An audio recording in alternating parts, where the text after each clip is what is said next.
नमस्कार साथियों। दोस्तों, फ्रेंच रेवोल्यूशन हिस्ट्री का एक ऐसा रेवोल्यूशन जिसने लोगों के अंदर नेशनलिस्ट की भावना भर दी थी। अब यहाँ पे लोगों को ये समझ में आने लगा था कि अगर हमारी लैंग्वेज सेम है, कल्चर सेम है, तो हमारा नेशन भी एक ही होना चाहिए और उसके लिए हमारे अंदर देश प्रेम होना बहुत ज़रूरी चीज़ है यहाँ पे। क्योंकि दोस्तों, इससे पहले होता क्या था कि राजा महाराजाओं को टाइम हुआ करता था और जो राजा कह देता था उसी बात का पालन होता था और राजा महाराजाओं की बात का जो भी वो बोलते थे प्रजा को वही बात सही भी लगती थी यहाँ पे। पर अब दोस्तों, इस रेवोल्यूशन के बाद लोगों को ये समझ में आने लगा था कि हम अपने फैसले खुद कर सकते हैं। अब हम सरकार जो चुनेंगे वो हमारी होनी चाहिए और अब हमारे द्वारा चुने गए लीडर्स हमारा ही नेतृत्व करेंगे। तो आज की दोस्तों वीडियो बहुत ज़्यादा इंफॉर्मेटिव होने वाली है, बने रहिएगा एंड तक। इस वीडियो में हम जानेंगे वो सारी बातें जो रिलेट करती हैं फ्रेंच रेवोल्यूशन से। तो शुरू करते हैं हमारा आज का वीडियो। तो ये कहानी शुरू होती है दोस्तों साल 1789 में।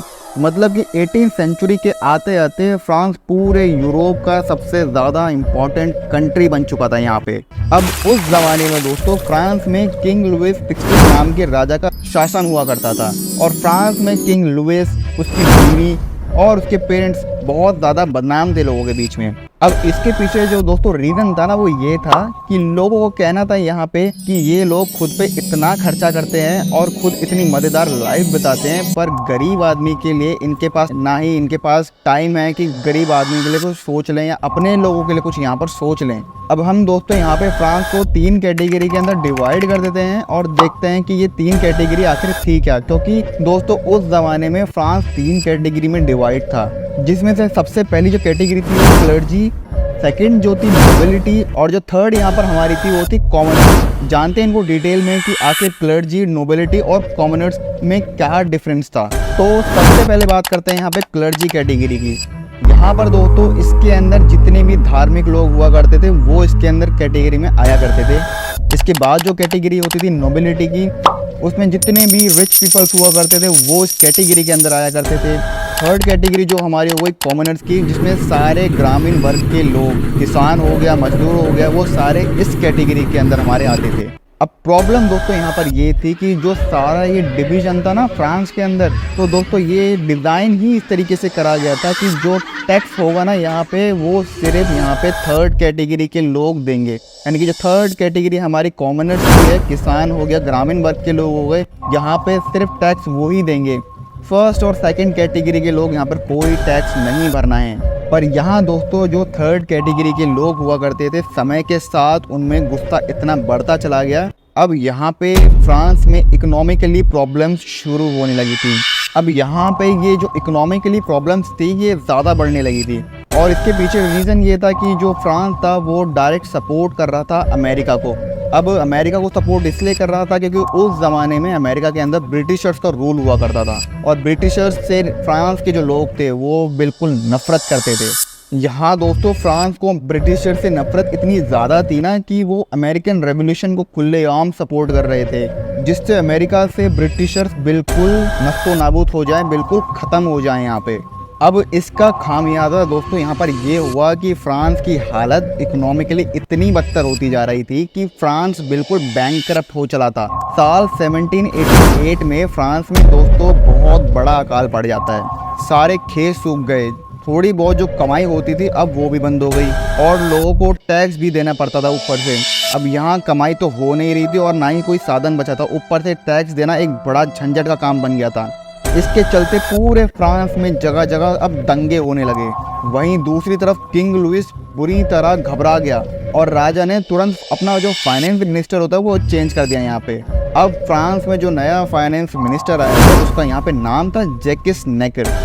जैकिस नेकर ने अनाउंस किया आते के साथ ही कि हम न्यू टैक्स पॉलिसी यहाँ पर लाएंगे और जो टैक्स है अब कैटेगरी 1, कैटेगरी 2 और कैटेगरी 3 तीनों कैटेगरी को ये टैक्स देना होगा, जिससे कि फ्रांस की जो स्टेबिलिटी है वो वापस आ पाए। इकोनॉमिकली प्रॉब्लम्स यहाँ पर ख़त्म हो जाएंगी और जो फ्रांस की स्टेबिलिटी जो खो गई थी उसको हम दोबारा से यहाँ पे स्टैब्लिश करेंगे। अब इस एक्शन पे लोगों में उसके लिए सराहना इतनी बढ़ गई और उसे लोगों ने इतना पसंद करने लगे। अब लोगों में जो गुस्सा था अब वो भी धीरे धीरे शांत होने लगा था। यहाँ पे नेकर ने दोस्तों यहाँ पर एक काम बड़ा अच्छा करा, तीनों स्टेट्स की जो मीटिंग थी वो बुलाई इस मीटिंग का नाम उसने रखा स्टेट्स जनरल ऑफ 1789 और उसने इस मीटिंग में अब तीनों स्टेट के रिप्रेजेंटेटिव भी रखे। अब मीटिंग स्टार्ट हुई और टॉपिक्स डिस्कस होने शुरू हो गए। अब इन टॉपिक्स पर वोट करना भी यहाँ पे ज़रूरी था। अब इसी बीच में एक प्रॉब्लम ये आती है कि वोट करा कैसे जाए। मीटिंग में ये तय होता है कि हर स्टेट का एक वोट मिलेगा। अब इससे प्रॉब्लम ये हो गई कि अगर हर स्टेट को एक वोट मिलेगा और फ्रांस में टोटल 3 स्टेट्स हैं, जो थर्ड स्टेट है जिसमें सब ग्रामीण और किसान वर्ग के जो बेचारे लोग आते हैं उनको तो स्टेट 1 और 2 मिलकर दबा देंगे और उनको मार डालेंगे यहाँ पे।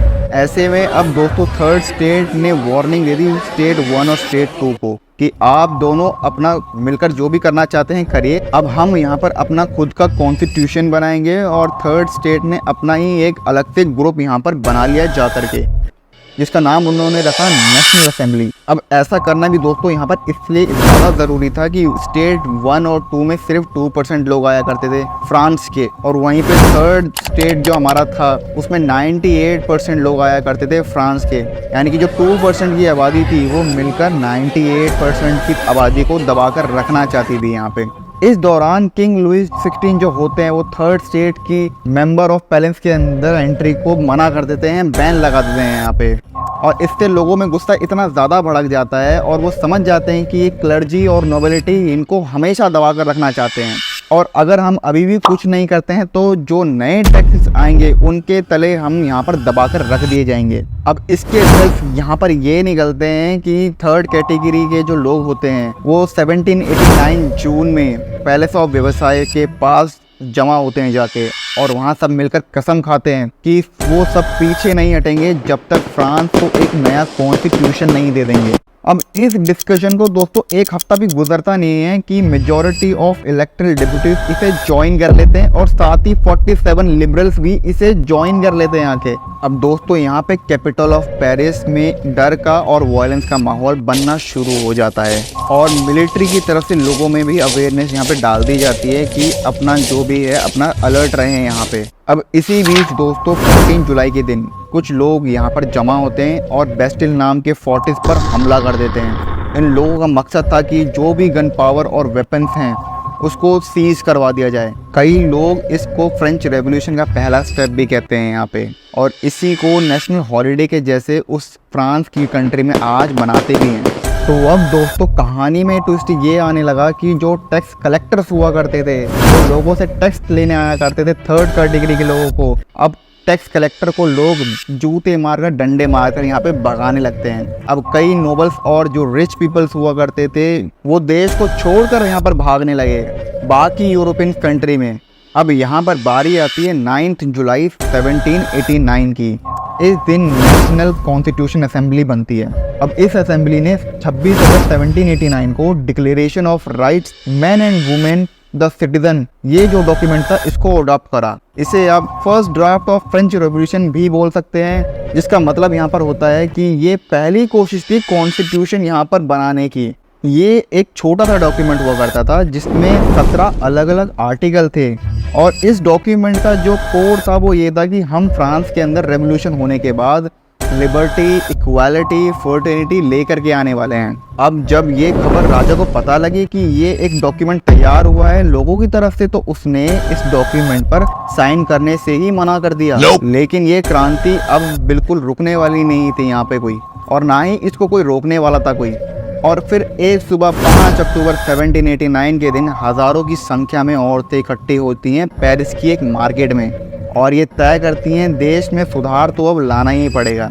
और ये औरतें 6 घंटे पैदल चलकर, यानी कि लगभग 13 किलोमीटर वर्साइल का जो पैलेस होता है उसके बाहर जाकर जमा हो गई, जहां महाराज बड़े आराम से आराम फरमा रहे थे अपनी महारानी के साथ। और ये औरतें जो इकट्ठी थी ये आओ देखती है ना ताओ, और सीधा पैलेस के अंदर एंटर कर जाती हैं।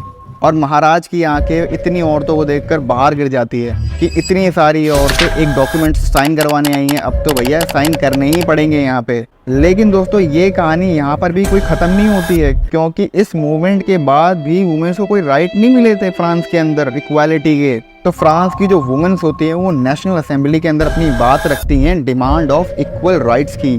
अब समय बीतता चला गया है यहाँ पे और बारी आते हैं यहाँ पे साल 1791 की, जिसमें कि इलेक्शंस को बुलाया गया और मोनार्की को टोटल यहाँ पे अबॉलिश कर दिया जाता है और फ्रांस फाइनली एक रिपब्लिक कंट्री बन गया और पूरे देश के अंदर जो माहौल था वो खुशियों का बन जाता है यहाँ पे। आपको दोस्तों ये वीडियो कैसी लगी कमेंट में ज़रूर बताना। मिलते हैं हमारी नेक्स्ट वीडियो में।